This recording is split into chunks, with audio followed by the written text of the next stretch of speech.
Hi Umwaka, no. Today we're in the kitchen. Let's meet some kitchen and dining items. Come along. Ndewono, aha m bụ Efere, a na-eji m eri nri. Aha m bụ Ngaji, a na-eji m eri nri. Aha m bụ fọọkụ, ejikwa m eri nri.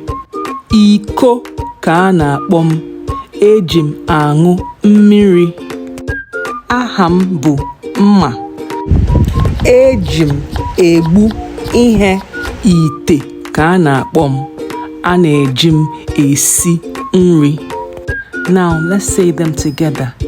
Efere, ngaji, fọọkụ, iko, mma, ite. Great job, ụmụaka. Keep learning Igbo one item at a time.